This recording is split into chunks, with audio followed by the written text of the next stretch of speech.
folks. The Field and Garden Podcast is honored to be partnering with the Growing for Market magazine. They have been publishing practical ideas and information for direct market flower and vegetable growers for over 31 years. All the articles are written by farmers who get their hands dirty and know what they're doing.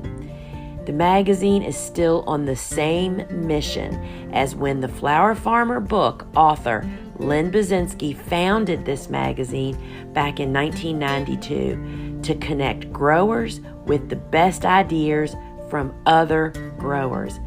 There is dedicated flower content in every magazine, a decade's worth of back issues, and over 1,600 archived articles from writers like Aaron Benzenkane, Gretel Adams, Pamela and Frank Arnowski, and Jonathan and Megan Lease, all available on the website. With 10 new issues every year available on paper, digital, or both, you're guaranteed to find something to fine-tune your farm in growing for market. So if you do farmers markets, CSA, farm stands, pick your own, florist sales, or wholesaling, whether you're a commercial grower or you just want to grow like one, subscribe to Growing for Market for the nitty-gritty details of growing, marketing, and the business of local farming. And I have a special offer for you. Use the coupon code WORKSHOP to get 25% off any subscription to the original Farmer to Farmer magazine at growingformarket.com. Hello and welcome to another episode of the Field and Garden Podcast. I'm Jessie Graven from the Gardener's Workshop. I'm here today to continue what we started last week, the recap of the panel discussion and review of the NoTill microscale flower farm online workshop. If you missed last week's podcast that featured Jenny Love's review of the workshop, you can find that on our website or wherever you listen to podcasts. It's episode number 100. So, as you may know, we offer an online workshop called the NoTill Microscale Flower Farm with Jonathan and Megan Lease of Springforth Farm. Jonathan and Megan's workshop offers over 4.5 hours of instruction on their no-till practices and microscale farming techniques. When the course first launched, Lisa Ziegler invited industry professionals to review the course and attend an online panel discussion. Today, I have for you an excerpt from that discussion featuring Andrew Mefferd. Andrew is the editor and publisher of Growing for Market magazine, as well as the author of the book, The Organic No-Till Farming Revolution. Andrew has spent over 15 years working on farms, including a year working on a no-till research farm and 7 years in the research department at Johnny's Selected Seeds. We loved hearing his insights about this workshop, and I hope you will too. Now, I do have a special announcement to make at the end of this episode, so I hope you'll join me for that. But now, please enjoy Andrew Mefferd's review of the No-Till Microscale Flower Farm with Jonathan and Megan Lease. This is a panel discussion about the online course, the No-Till Microscale Flower Farm by Jonathan and Megan Lease. My business, The Gardener's Workshop, has produced it, and you can learn more about it at The Gardener's Workshop as well as other courses. And I just wanted to throw out a couple of tidbits about the course. This is what is called an on-demand course, meaning you can purchase it anytime. It's not like one of our schools that you have to wait till a certain time of year and then it's dripped out over a 6-week period. So it's an on-demand course. It's about over, I believe it's 4.5 hours of actual sessions. The course costs $159. And for those folks that aren't familiar with online courses, it's just like buying a book. But instead of picking up the book and reading it, you pick up any device with internet and you go to your login to your online library and log in, and there's all your courses. There's an awesome phone app that comes from our provider, and so you can really watch them on your phone. That's what we've gotten some remarks this week from students saying how great the app is because they literally, like folding the tarp out in the field, fire up their app and they're standing out in the field. Like, how do we do that now? So you can find out more about that at thegardenersworkshop.com. And Jonathan and Megan very generously offered to host a closed Facebook group of all the students, which normally we don't do that for on-demand courses. And they are really doing a great job. So it's like a community building where students get access to that if you're a Facebook user.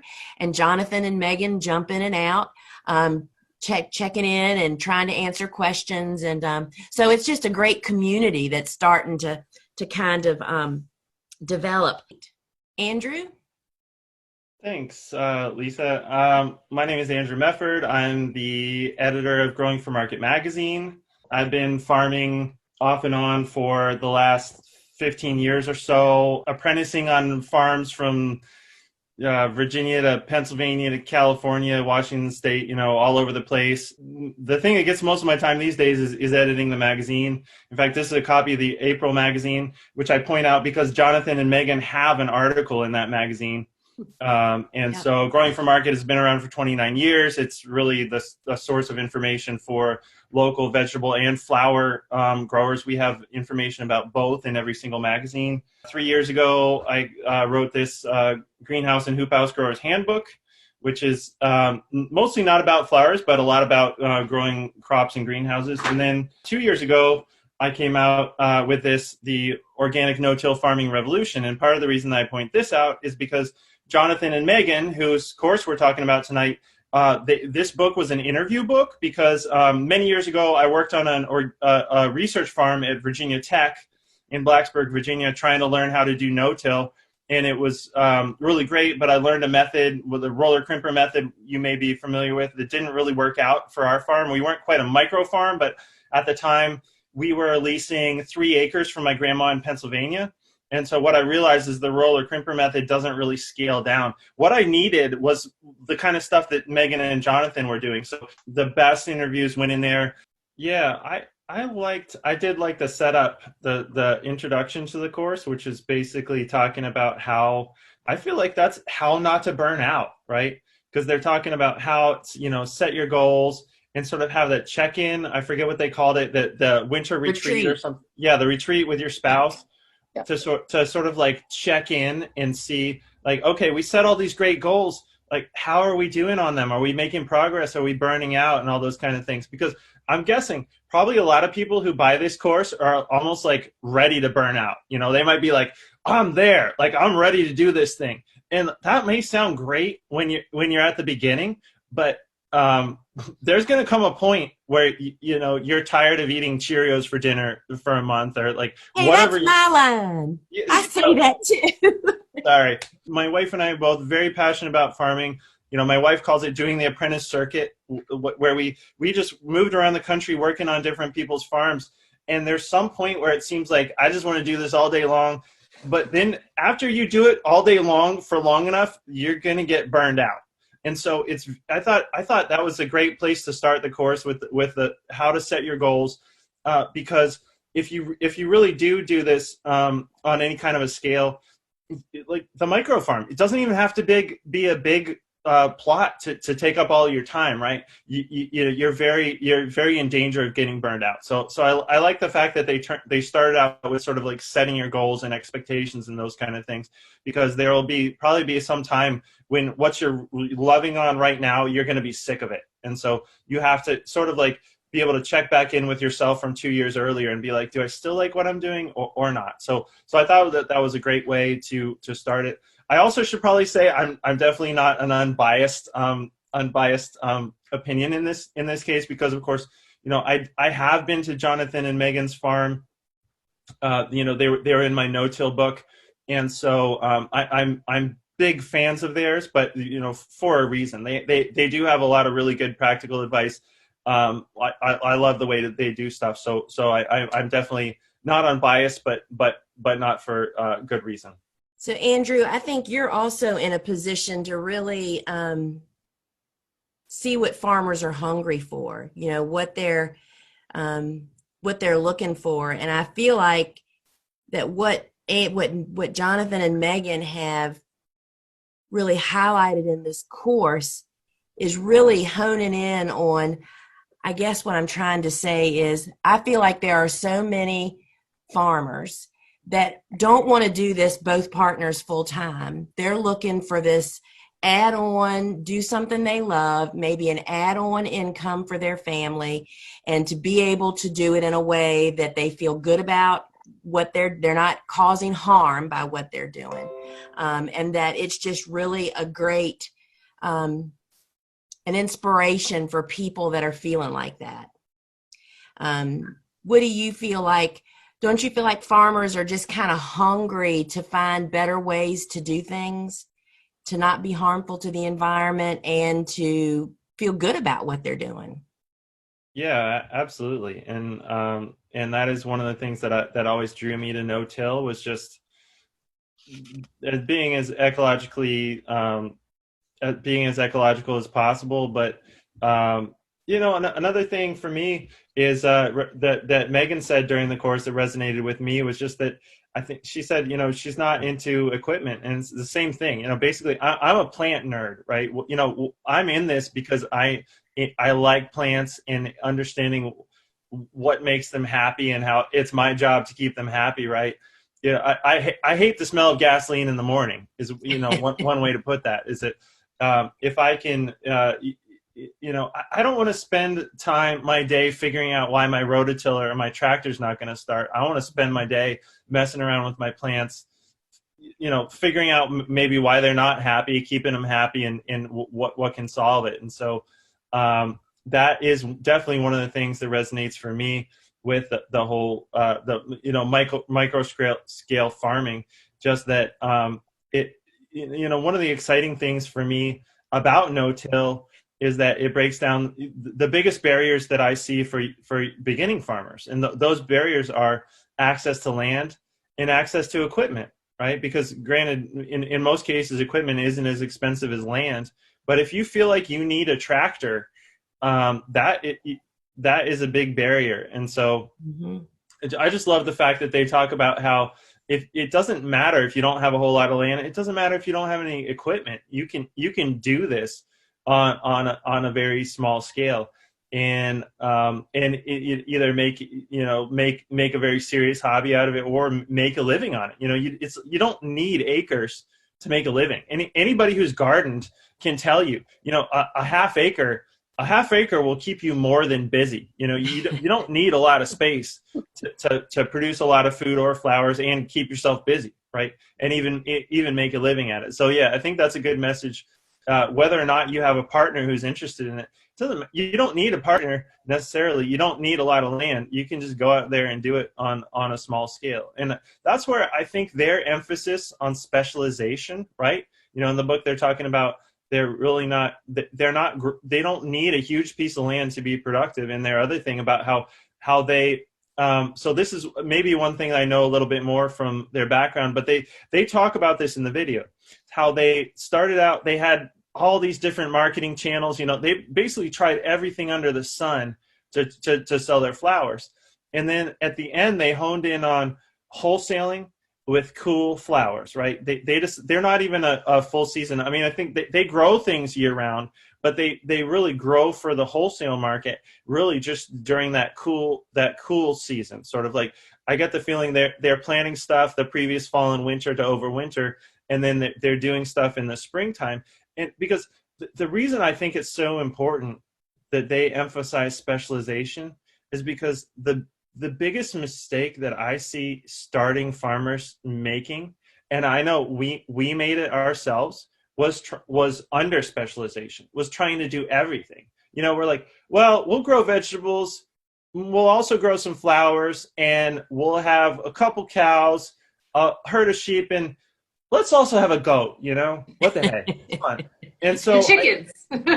Yeah, I mean, goats are fun and everything, but the thing that we certainly experienced when we were trying to do 10 different things, we didn't do any one of them really well. So that's what I think. Just that attitude, right? We don't need a lot of land. we don't need a whole bunch of enterprises. In fact, we'll probably be more effective if we just concentrate on one. Just that right there. I think a lot of people get into it and try to like throw the kitchen sink at it, do a little bit of everything, and they end up just being spread too thin and not getting enough done on any one thing. So I think that, that approach, just the approach to be small, be specialized, is just that mindset is that you don't have to do everything under the sun. You don't have to do flowers, vegetables, animals, everything. Pick the one thing. It can be hard. In a way, agriculture, it's engaging. That's why we're all here. On the other hand, if you're trying to do 10 different things, you're probably going to do 10 different things not well, right? Pick that one thing. Flowers at all, maybe even specialize even more. The cool flowers, specialize in summer flowers. I think the best advice there is simply to pick something or two things and specialize in them instead of spreading yourself thin. And just that attitude is really valuable, particularly for someone who's beginning, which is who I imagine taking this course, right? Because there's a lot of great information, I think, that it would be valuable to a lot of different levels. But I imagine the people taking this course are maybe beginning, and that would be a useful exercise right now. Think about the one or maybe two things that you're most passionate about, and then and really, laser in on those things instead of trying to do a ton of things. And you're going to be more successful if you can focus on a couple things than if you're focusing on 10 things. So that to me, that's gold right there. I do have a couple of questions here. One question that I have is from someone asking, this is not on Facebook, is that to really make a living in growing flowers, can no-till really work at that small scale? No-till has been an interest of mine for a long time. Just let's see, 2005. I worked on our no-till research farm back in 2005. Give you any indication. And so, the funny things about no-till is I feel it's a polarizing topic, right? I feel like half the people who ask me about no-till, they're like, all right, I'm there. I already wanted to do this. How do I do it? And the other half of the people are like, how could that possibly work? They're just total skeptics. And so, but one of the other questions that I get asked the most about no-till is how to scale it up. And so, for somebody asking, can no-till really work at that scale? I feel like no-till is already perfect for small scale, just because you can do a lot with a small acreage without a tractor. Also, it makes the most if you don't have a lot of land, because if you think about it, even the most compact tractor, you have to have space. You have to have essentially what we call headlands, right? Places where places that are there basically just to turn the tractor around. And so, I'm thinking my mindset is that if you only have a small space, the way to make the most of it is through no-till. Just because you can plant, almost right up to the fences. You can have, your paths can be as small as you're comfortable walking in, right? It doesn't matter how wide your tractor tires or even your walking tractor tires are, or how big that needs to turn around. You can really just make things as tight as you're comfortable working in. I feel like no-till is the way to make the most out of a small space. And so I think that's why no-till and small acreages really just go hand in hand, because you're going to be wasting more of your space if you need any kind of equipment to be operating in there. And so, the whole profitability aspect, I feel like, it obviously if you're farming on, let's say, half an acre, obviously you're not going to be supporting 10 people. You're not going to be employing 10 people on that kind of an acreage, but you can, as anybody knows who's gardened on a half an acre, I mean, a half an acre could keep you busy all day long. It's a lot of stuff. Half an acre can be really productive. In fact, I mean, especially for flowers, in fact, I wrote a book about greenhouse growing, which really focuses on tomatoes and cucumbers and stuff like that. But my understanding is that the thing that makes even more money per square foot than than tomatoes and cucumbers is flowers. So I'd say if you're trying to either make a living or part of your living on a very small scale, flowers is a really good option, just because they can be very high, dollar value yielding even on a very small footprint. So yeah, I'd say, if somebody, let's say somebody is doing this on their own, they may well be able to support themselves on, make an entire person's income on a half acre and an acre or something like that. So yeah, there's no doubt in my mind that people can make a real living on these very small areas. In fact, some of the other people that I interviewed for the book, they were actually scaling their farms down because they realized they wanted to. I think another sort of beginning farmer mindset is to make more money. I need to just need to farm bigger, right? Not necessarily the case. If you have stuff, if you have plantings that are getting weedy because you don't have time to take care of them in stuff that you don't even have time to get around to harvesting, it's probably not time to get bigger. It's probably time to get smaller and get better. So exactly. I love that question, because I think that it's kind of a misconception that to be commercially viable, you need a lot of space. No, to be commercially viable, you just need to take really good care of the space that you have. And so that's where I think the no-till and the flowers play right into that. You can do a lot with no-till and flowers on a very small footprint. Okay, welcome back. I have that special event info for you now, if you haven't already heard. The instructors of this workshop, Jonathan and Megan Lease, have offered to host a live Q&A session on Earth Day, Friday, April 22nd, 2022. All students of their workshop are invited to attend, and we hope to see you there. Details will be emailed beforehand to everyone who has purchased the workshop. So now is a great time to purchase the workshop if you haven't already. Dive into the material and get your questions ready for the live Q&A. We have more details available on our website, so you can go to thegardenersworkshop.com and click on online courses, then on-demand courses, and you'll find it in there. Thank you for joining me for a very special episode of the Field and Garden Podcast. I'm Jessie Graven with the Gardener's Workshop, and I hope you have a great day.